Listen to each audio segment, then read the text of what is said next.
يا بني إنها إن تك مثقال حبة من خردل فتكن في صخرة أو في السماوات أو في الأرض يأت بها الله إن الله لطيف خبير.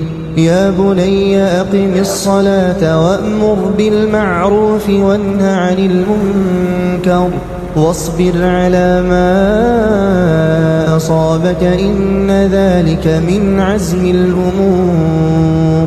ولا تصعر خدك للناس ولا تمش في الأرض مرحا إن الله لا يحب كل مختال فخور. وقصد في مشيك واغضض من صوتك إن أنكر الأصوات لصوت الحمير.